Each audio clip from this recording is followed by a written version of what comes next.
حضرت زینب رضی اللہ عنہ کا خطبہ۔ واقعہ کربلا کے بعد زینب بنت علی رضی اللہ تعالیٰ عنہ کا کردار بہت اہم ہے۔ واقعہ کربلا کے بعد وہ قیدی بنا کر کئی شہروں سے گزار کر دمشق لے جائی گئیں۔ انہوں نے اس سفر اسیری میں کئی خطبے دیے۔ ان میں سے ایک خطبہ یزید بن معاویہ کے دربار میں دیا۔ ان کے دیگر فصاحت و بلاغت سے بھرپور خطبات کی طرح ان کا یہ خطبہ بہت مشہور ہوا، جس نے یزید کے دربار پر لرزہ طاری کر دیا تھا۔ یزید کی محفل میں جب بی بی زینب سلام اللہ علیہا کی نظر اپنے بھائی کے خون آلود سر پر پڑی تو انہوں نے جو غمناک آواز میں فریاد کی جس سے سب لوگوں کے دل دہل گئے۔ آپ نے فرمایا، اے حسین، اے محبوب خدا، اے مکہ و منا کے بیٹے، اے فاطمہ الزہرا سیدہ نساء العالمین کے بیٹے، اے محمد مصطفیٰ کی بیٹی کے بیٹے۔ پھر یہ معروف خطبہ دیا جس نے دشمن حسین کے مقاصد کو خاک میں ملا دیا۔ شروع اللہ کے پاک نام سے جو بڑا مہربان نہایت رحم والا ہے۔ سب تعریفیں اس خدا کے لیے ہیں جو کائنات کا پروردگار ہے، اور خدا کی رحمتیں نازل ہوں پیغمبر اکرم صلی اللہ علیہ وآلہ وسلم پر اور ان کی پاکیزہ عطرت و اہل بیت علیہ السلام پر۔ اما بعد، بالآخر ان لوگوں کا انجام برا ہے جنہوں نے اپنے دامن حیات کو برائیوں کی سیاہی سے داغدار کر کے اپنے خدا کی آیات کی تکذیب کی اور آیات پروردگار کا مذاق اڑایا۔ اے یزید، کیا تو سمجھتا ہے کہ تو نے ہم پر زمین کے گوشے اور آسمان کے کنارے تنگ کر دیے ہیں، اور آل رسول کو رسیوں اور زنجیروں میں جکڑ کر دربدر پھرانے سے تو خدا کی بارگاہ میں سرفراز ہوا اور ہم رسوا ہوئے ہیں؟ کیا تیرے خیال میں ہم مظلوم ہو کر ذلیل ہو گئے اور تو ظالم بن کر سربلند ہوا ہے؟ کیا تو سمجھتا ہے کہ ہم پر ظلم کر کے خدا کی بارگاہ میں تجھے شان و مقام حاصل ہو گیا ہے؟ آج تو اپنی ظاہری فتح کی خوشی میں سرمست ہے، مسرت و شادمانی سے سرشار ہو کر اپنے غالب ہونے پر اترا رہا ہے، اور زمامداری کے ہمارے مسلمہ حقوق کو غصب کر کے خوشی و سرور کا جشن منانے میں مشغول ہے۔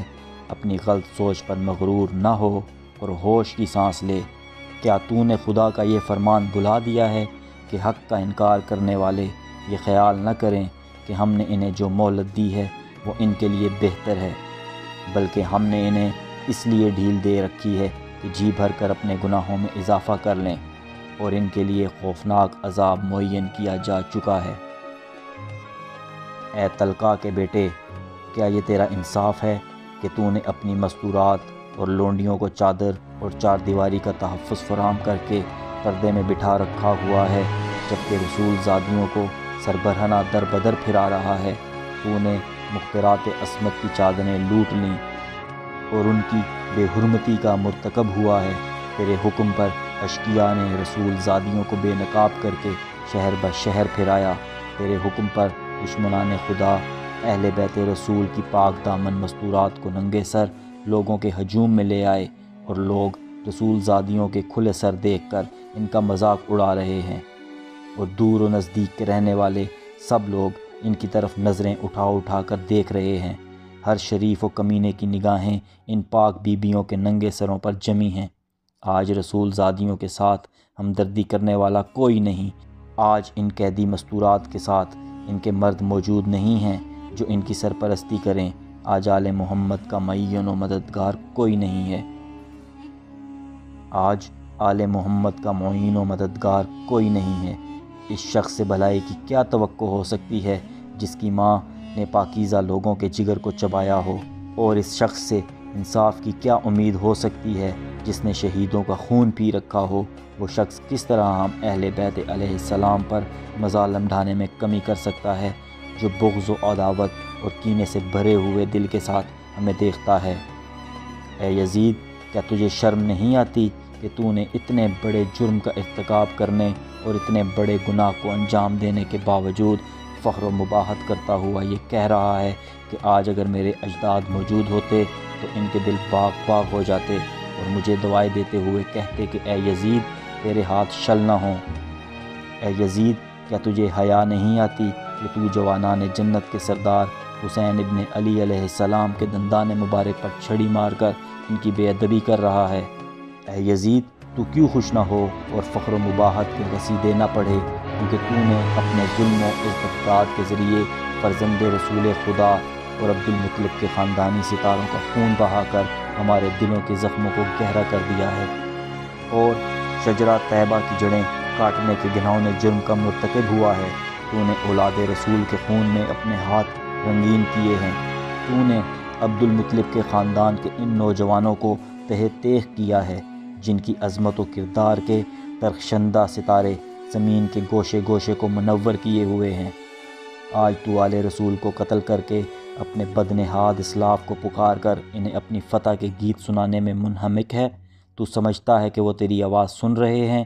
جلدی نہ کر، عنقریب تو بھی اپنے ان کافر بزرگوں کے ساتھ جا ملے گا، اور اس وقت اپنی گفتار و کردار پر پشیماں ہو کر یہ آرزو کرے گا کہ کاش میرے ہاتھ شل ہو جاتے اور میری زبان بولنے سے عاجز ہو جاتی، اور میں نے جو کچھ کیا اور کہا اس سے باز رہتا۔ اے ہمارے پروردگار، تو ہمارا حق ان ظالموں سے ہمیں دلا دے، اور تو ہمارے حق کا بدلہ ان سے لے۔ اے پروردگار، تو ہی ان ستمگروں سے ہمارا انتقام لے، اور اے خدا، تو ہی ان پر اپنا غضب نازل فرما، جس نے ہمارے عزیزوں کو خون میں نہلایا اور ہماری مددگاروں کو تہہ تیغ کر دیا۔ اے یزید، خدا کی قسم، تو نے جو ظلم کیا ہے یہ اپنے ساتھ ظلم کیا ہے۔ تو نے کسی کی نہیں بلکہ اپنی ہی کھال چاک کی ہے، اور تو نے کسی کا نہیں بلکہ اپنا ہی گوشت کاٹا ہے۔ تو رسول خدا کے سامنے ایک مجرم کی صورت میں لایا جائے گا، اور تجھ سے تیرے اس گھناؤنے جرم کی باز پرس ہوگی کہ تو نے اولاد رسول کا خون ناحق کیوں بہایا اور رسول زادیوں کو کیوں در بدر پھرایا، نیز رسول کے جگر پاروں کے ساتھ ظلم کیوں روا رکھا۔ اے یزید، یاد رکھ کہ خدا آل رسول کا تجھ سے انتقام لے کر ان مظلوموں کا حق انہیں دلائے گا، اور انہیں امن و سکون کی نعمت سے مالا مال کر دے گا۔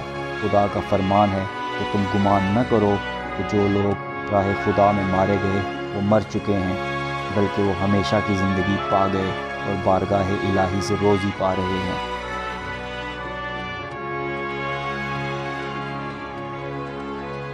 اے یزید، یاد رکھ کہ تو نے جو ظلم آل محمد پر ڈھائے ہیں، اس پر رسول خدا عدالت الہی میں تیرے خلاف شکایت کریں گے، اور جبرائیل امین آل رسول کی گواہی دیں گے۔ پھر خدا اپنے عدل و انصاف کے ذریعے تجھے سخت عذاب میں مبتلا کر دے گا، اور یہی بات تیرے برے انجام کے لیے کافی ہے۔ عنقریب وہ لوگ بھی اپنے انجام کو پہنچ جائیں گے جنہوں نے تیرے لیے ظلم و استبداد کی بنیادیں مضبوط کیں اور تیری آمرانہ سلطنت کی بساط بچھا کر تجھے اہل اسلام پر مسلط کر دیا۔ ان لوگوں کو بہت جلد معلوم ہو جائے گا کہ ستمگروں کا انجام برا ہوتا ہے اور کس کے ساتھی ناتوانی کا شکار ہیں۔ اے یزید، یہ گردش ایام اور حوادث روزگار کا اثر ہے کہ مجھے تجھ جیسے بدنہاد سے ہم کلام ہونا پڑ رہا ہے، اور میں تجھ جیسے ظالم و ستمگر سے گفتگو کر رہی ہوں۔ لیکن یاد رکھ، میری نظر میں تو ایک نہایت پست اور گھٹیا شخص ہے، جس سے کلام کرنا بھی شریفوں کی توہین ہے۔ میری اس جرأت سخن پر تو مجھے اپنے ستم کا نشانہ ہی کیوں نہ بنا دے، لیکن میں اسے ایک عظیم امتحان اور آزمائش سمجھتے ہوئے صبر و استقامت اختیار کروں گی، اور تیری بد کلامی و بدسلوکی میرے عزم و استقامت پر اثر انداز نہیں ہو سکتی۔ اے یزید، آج ہماری آنکھیں اشکبار ہیں اور سینوں میں آتش غم کے شعلے بھڑک رہے ہیں۔ افسوس تو اس بات پر ہے کہ شیطان کے ہمنوا اور بدنام لوگوں نے رحمان کے سپاہیوں اور پاک باز لوگوں کو تہہ تیغ کر ڈالا ہے، اور ابھی تک اس شیطانی ٹولے کے ہاتھوں سے ہمارے پاک خون کے قطرے ٹپک رہے ہیں۔ ان کے ناپاک دہن ہمارا گوشت چبانے میں مصروف ہیں، اور صحرا کے بھیڑیے ان پاک باز شہیدوں کی مظلوم لاشوں کے ارد گرد گھوم رہے ہیں، اور جنگل کے نجس درندے ان پاکیزہ جسموں کی بے حرمتی کر رہے ہیں۔ اے یزید، اگر آج تو ہماری مظلومیت پر خوش ہو رہا ہے اور اسے اپنے دل کی تسکین کا باعث سمجھ رہا ہے، تو یاد رکھ، جب قیامت کے دن اپنی بد کرداری کی سزا پائے گا تو اس کا برداشت کرنا تیرے بس سے باہر ہوگا۔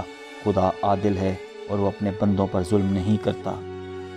ہم اپنی مظلومیت اپنے خدا کے سامنے پیش کرتے ہیں اور ہر حال میں اسی کی عنایت اور عدل و انصاف پر ہمارا بھروسہ ہے۔ اے یزید، تو جتنا چاہے مکر و فریب کر لے اور بھرپور کوشش کر کے دیکھ لے، مگر تجھے معلوم ہونا چاہیے کہ تو نہ تو ہماری یاد لوگوں کے دلوں سے مٹا سکتا ہے اور نہ ہی وہی اللہ کے پاکیزہ آثار محو کر سکتا ہے۔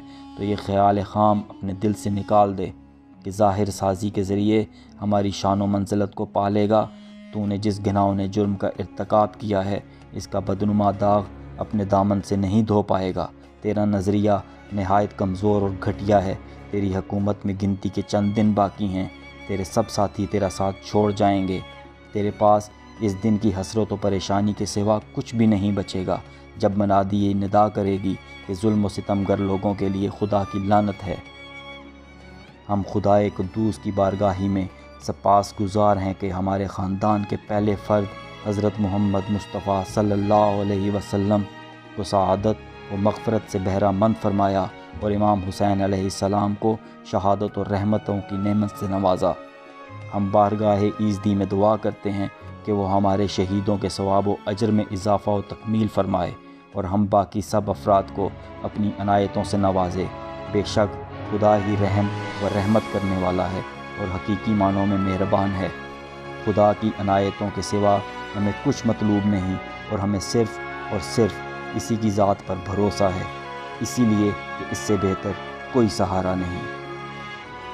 اللہ پاک شہدائے کربلا کے صدقے ہم پر بھی کرم اور رحم فرمائے، آمین۔